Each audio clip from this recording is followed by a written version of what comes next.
दुनिया बहुत तेज़ी से सॉवरन एआई की रेस में दाखिल हो चुकी है। ये अब सिर्फ टेक्नोलॉजी का मौजू नहीं रहा, बल्कि अब एआई का कौमी सलामती का हिस्सा बनने के साथ साथ मईशत और खुद मुख्तारी का मसला भी बन चुका है। सॉवरन एआई का मतलब है कि कोई मुल्क अपना डेटा अपने एआई मॉडल्स के साथ अपनी कंप्यूटिंग पावर और अपने फैसले खुद कंट्रोल करे। इसका सबसे बड़ा फ़ायदा साइबर सिक्योरिटी में नज़र आता है। जब डेटा मुल्क के अंदर रहता है तो डेटा हैक के साथ बैकडोर और एक्सटर्नल प्रेशर के खतरात कम हो जाते हैं।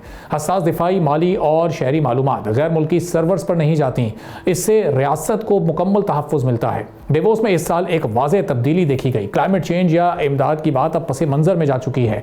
हर बड़ी गुफ्तगू एआई पावर पर थी। सवाल ये नहीं कि एआई कहाँ तक पहुँच चुका है, बल्कि सवाल ये है कि इसे कंट्रोल कौन करेगा। बिलाल बिन साकिब ने बिल्कुल दुरुस्त कहा कि ये कोई फ़लसफ़ा नहीं बल्कि नई जियो पॉलिटिक्स है।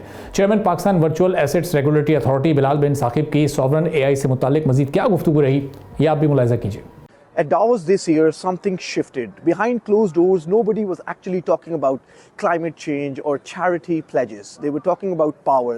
Who controls AI? Who controls money? Who controls data? Larry Fink said that every asset will be tokenized. Jensen Huang said compute is the new oil. Sam Altman said that countries without AI infrastructure will become digital colonies. Now, this is not some sort of philosophy. This is the new geopolitics. AI data centers are now treated like military bases, semiconductors like nuclear materials, cloud access is like airspace. The US is locking chips, China is stockpiling the compute, and Gulf states are buying AI sovereignty. India is building its own national models, and most countries don't even realize that they are late to the party.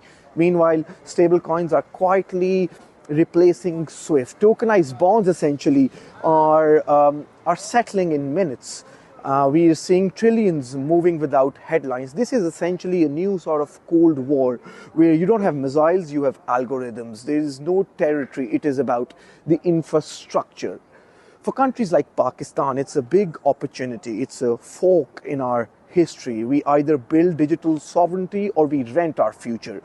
And the race has started, and it's faster than most decision makers understand.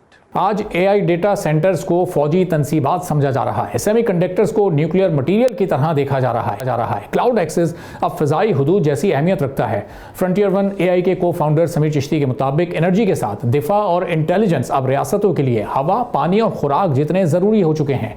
हर मुल्क अपनी sovereign AI factory बनाने की race में है। Frontier one AI के को founder Sameer Chishti ने इस हवाले से मुश्किलात का जिक्र करते हुए बताया कि असल रुकावट पैसा नहीं बल्कि एनर्जी के साथ चिप्स और सप्लाई चेन की रुकावटें हैं। उन्होंने मजीद कहा कि उन रुकावटों को दूर करना आसान नहीं है। इस सिलसिले में सरमायाकारी की ज़रूरत है, लेकिन मसला यह है कि इन्वेस्टर्स इस नई टेक्नोलॉजी में इन्वेस्ट करने में बहुत ज़्यादा एहतियात कर रहे हैं। लेकिन बड़ी तादाद में कंप्यूटिंग की सलाहियत हासिल करने के लिए चिप्स ज़रूरी हैं, और जहाँ चिप्स को अमेरिका ने अपने कंट्रोल में रखा हुआ है, इसीलिए मजबूत आलमी ताल्लुकात खासतौर पर अमेरिका के साथ इस वक्त स्ट्रेटेजिक ज़रूरत बन चुके हैं, क्योंकि हर मुल्क को एआई के कोर स्टेक तक रसाई ऐसे ही है जैसे बका की जंग हो।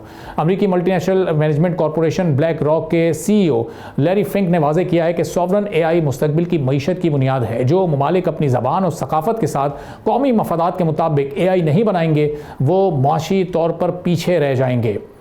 असासे टोकनाइज हो रहे हैं, पैसा खामोशी से सरहदों के पार मुंतकिल हो रहा है। ये सब इसी डिजिटल इंफ्रास्ट्रक्चर पर खड़ा है। अमेरिकी टेक्नोलॉजी कंपनी एनवीडिया के प्रेसिडेंट और सीईओ जेनसन हुआंग ने इसे मजीद सादा अल्फाज में बयान किया। उनके मुताबिक एआई अब बुनियादी इंफ्रास्ट्रक्चर है, जैसे बिजली या इंटरनेट। जिस मुल्क के पास अपनी कंप्यूटिंग पावर और मॉडल्स नहीं होंगे, वो दूसरों की इंटेलिजेंस पर इन्हिसार करेगा, जो किसी भी मुल्क के दिफा के लिए एक बड़ा खतरा है। पाकिस्तान जैसे ममालिक के लिए ये एक नाजुक मगर तारीखी मौका है।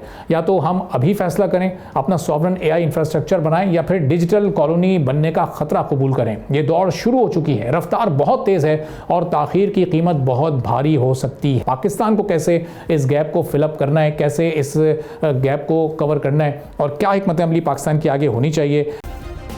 सब्सक्राइब करें और बेल दबाएं ताकि कोई खबर रह न जाए।